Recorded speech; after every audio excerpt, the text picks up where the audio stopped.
Hey everyone, and welcome to 4 Minute Finance.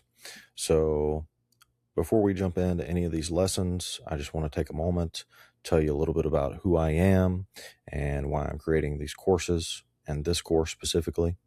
So, I am reading off a little prompt here just so that I don't miss anything and forget to tell you something. But my name is Dr. Casey Spell, and first and foremost, I'm a Christian husband and father. Stewardship is very important in my life, and one of the reasons that I'm doing this. I've been married to my wife for over 6 years now, and we have two little boys, 5 and 2, who keep life very busy and interesting, to say the least. Like many of you, I'm trying to build a life that honors God while also chasing my dreams and building my career and building my financial portfolio. And so I hope that I can impart some of this knowledge to you that I've gained over the last several years here. So a little bit more about me. Again, my name is Casey Spell, and I didn't exactly grow up with like a formal financial education from the public school that I went to, or even my parents. Nobody ever really sat me down and explained things like how investing works, or the stock market, or retirement, owning a business. Just nothing about building long-term wealth whatsoever. And that wasn't something that was really discussed in my house when we sat down at dinner. Like most people, I had to figure out a lot of this stuff on my own as I'm kind of going along. At age 34 now, thankfully, I figured it out earlier than I'm sure a lot of people.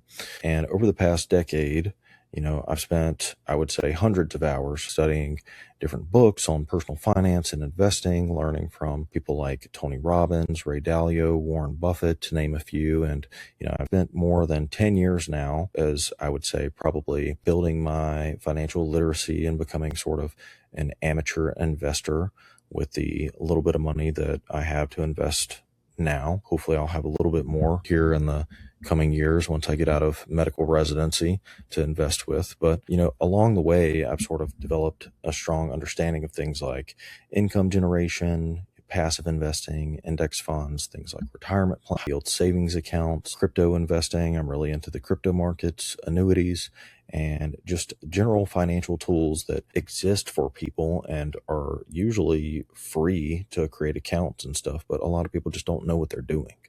Nobody tells you in school, unfortunately. And, I'm also pretty interested in long-term wealth building strategies, such as developing different trust structures, structuring things in trust to be passed down, financial assets from generation to generation, estate planning, and building long-term family wealth through things like private family banking. Not necessarily something I'm doing right now, but eventually plan to do.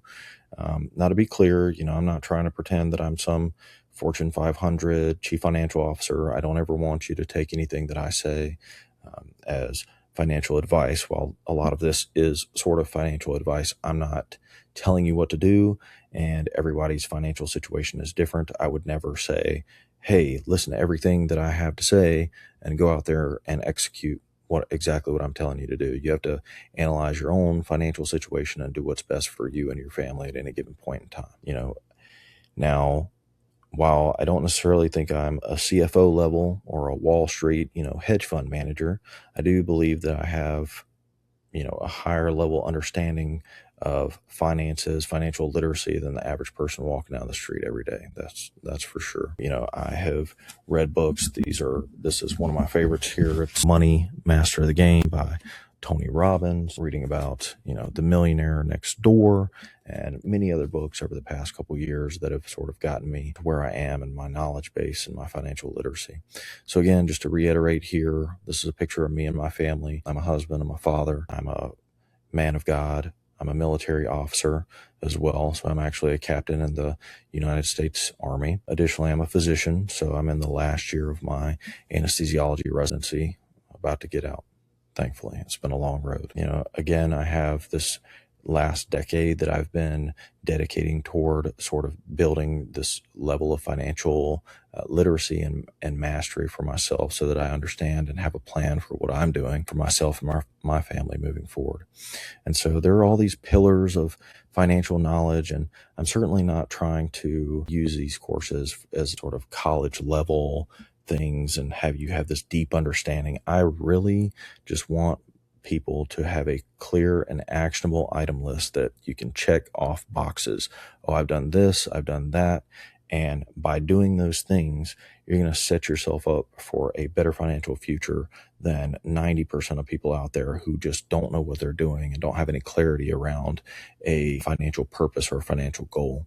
And so I just want to be clear as well that I know that not everybody is seeking to build generational wealth, and that is perfectly okay. If your goal in life is to just retire comfortably, live in your house, pay it off, and have a little bit of excess to take a vacation or two a year, go see your family and friends, I think that that is perfectly reasonable and something that I believe that I can help you figure out depending on where you're at in your financial life right now. But for those who are really interested and want to get into the weeds of things, I'm eventually going to teach you things about investment strategies, passive income, building, retirement planning, which we're going to talk about retirement planning regardless, but in things like index funds and wealth planning with stuff like, the private family banking, things that I was telling you about before. So again, all of this that I'm doing, hopefully I'm conveying that I'm trying to do this from a place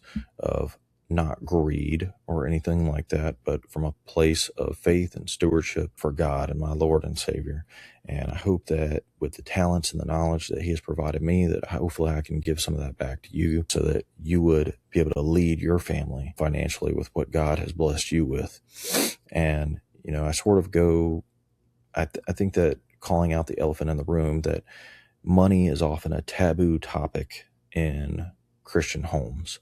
And we always hear that Jesus said it would be more difficult for a rich man to get into heaven than it would be for a camel to pass through the eye of a needle. While I don't think that He meant that literally, He's basically saying that we are so tied up in our earthly possessions, we are so connected to them, that it is so difficult, especially if you become wealthy, to turn your back on that and truly have Jesus and ultimately God the Father as the primary thing that's driving you in life and not money. And we can all find ourselves falling into that trap, fallen into it many times. But I also see other parts of the Bible that talk about being a faithful steward with your money. And, if you take a look at, Luke 12:48 here, to whom much is given, much will be required.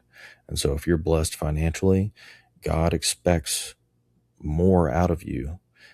He doesn't expect you to go hide all your money under the mattress or put it all in the bank and, don't go out and do good with it or multiply it. He wants you to do more with what He's given you. And I think that is our purpose here. Additionally, if you look at the parable of the talents, I don't want to necessarily botch this story, but essentially there were 3 different men. One was given 10 talents by the king, the other 3, and the last one was given 1 talent, a golden talent. The man who was given 10 came back and gave the king 20. He said, I've turned your 10 into 20 golden talents. And the king told him, keep it all. You can rule over 20 nations. The man who had 3 talents turned his into 6. And the king said, keep it all. You can rule over 6 nations because you have done good things with this gift that I have given you, essentially. And then the man who had 1 talent essentially went and hid it away so that he didn't lose it, and gave it back to the king and said, I just wanted to make sure that I got this back to you. I was so scared to lose it. I didn't want to take any risks with it. Here you go. And the king actually reprimanded this man who had very little in life and actually gave his golden talent to the man who already had 20. And you're saying, well, this is not fair. But essentially what that is trying to teach us, or so I believe, is that when we are given much in life, we're expected to give back. We're expected to take what we have, the talents, the drive, the purpose, and give it back to others, and especially to glorify God with all of that. And that's sort of where I stand on faith and stewardship around money. So what is the mission here at 4 Minute Finance? Hopefully to help you build some financial stability. That's what I want everyone coming through the door to get, is a solid foundation of, basic concepts and an understanding of finance that would allow them to thrive and retire comfortably. For those who are interested, diving, into the deeper realms of finances and how money truly works in the United States and even on the global scale, and building long-term wealth and family legacy, things like that, I'm eventually going to get into all of that stuff as well.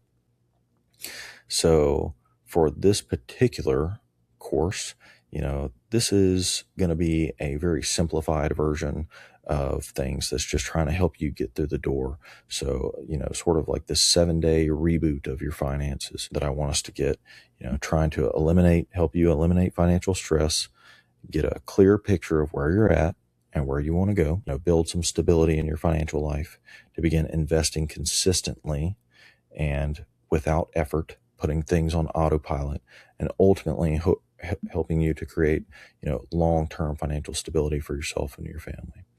So, I want things from 4-Minute Finance to always be simple, practical, and immediately useful. If I'm ever providing too much information, please let me know. I want things to be concise.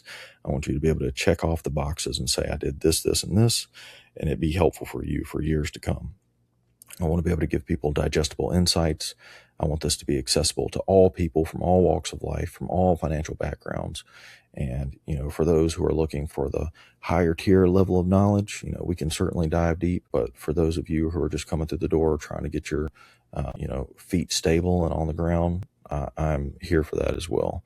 And that's mostly what I'm here for, because I want everybody to be able to understand and at least have some semblance of financial literacy. So things that, I'm hopefully planning to talk about at some point with you, if you stick with me here in 4-Minute Finance, is investing strategies, practical, passive income, retirement planning. We're always going to talk about that. And then potentially wealth and legacy building as well. So I hope that you'll join me, Casey Spell, on this journey, honoring God always, first and foremost, before we ever think about money. I think that money is a tool. I think it makes good people better, potentially bad people worse, but it is something that I think that we need to be faithful stewards with, that we need to stay consistent and diligent with in our lives to make sure that it's not controlling us or causing us excessive stress. And the best thing you can do is start today. And, I hope that we all are able to build a legacy together. And with that, I'll sign out. It was nice meeting you all, and look forward to seeing you in the next lessons.